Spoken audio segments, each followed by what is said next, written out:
ഹരി ഓം. ദശകം 67, ശ്ലോകം 3.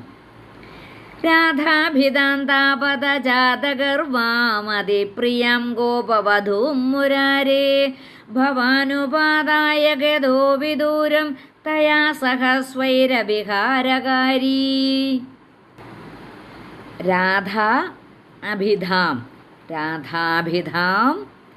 താവത് അജാതഗർവാം താവതജാതഗർവാം രാധാഭിധാം താവതജാതഗർവാം അതിപ്രിയാം ഗോപവധൂം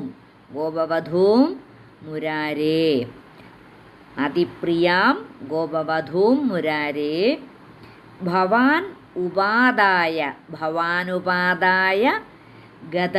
ഗതോ വിദൂരം ഭവാനുപാദായ ഗതോ വിദൂരം തയാ സഹ സ്വൈരവിഹാരകാരീ.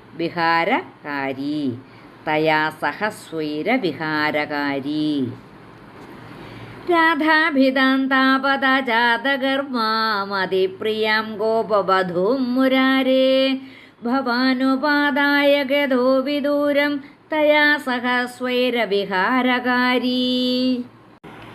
ശ്ലോകം 3 അന്വയവും അർത്ഥവും.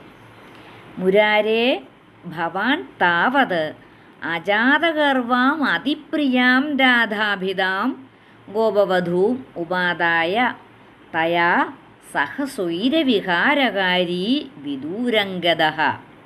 മുരാരേ, അല്ലയോ ഭഗവാനെ, അല്ലയോ ശ്രീകൃഷ്ണ ഭഗവാനെ, അല്ലേ മുരാരേ വിളിക്കുകയാണ്, ഭഗവാനെ സംബോധനയാണ്.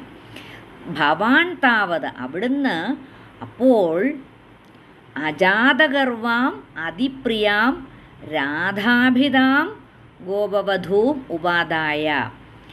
അജാതഗർവ, ഗർവം, അഹങ്കാരം ഉണ്ടായിട്ടില്ലാത്ത, അതിപ്രിയ ഏറ്റവും ഇഷ്ടപ്പെട്ട, അഹങ്കാരം ഉണ്ടായിട്ടില്ലാത്ത, അതിപ്രിയാം ഏറ്റവും ഇഷ്ടപ്പെട്ട രാധാഭിധാം ഗോപവധൂം ഉപാദായ രാധ എന്നു പേരായ ഗോപസ്ത്രീയെ കൂട്ടി.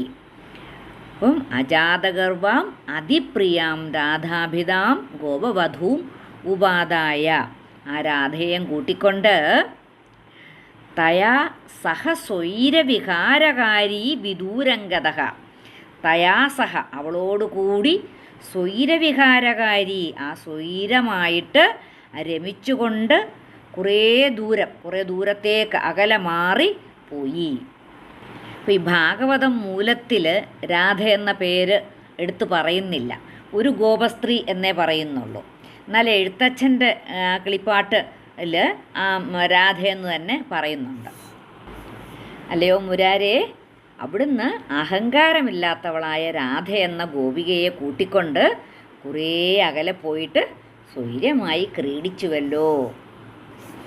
രാധാഭിതാന്താവതജാതഗർവാമതിപ്രിയാം ഗോപവധൂം മുരാരേ ഭവാനുപാദായ ഗതോ വിദൂരം തയാ സഹ സ്വൈരവിഹാരകാരീ.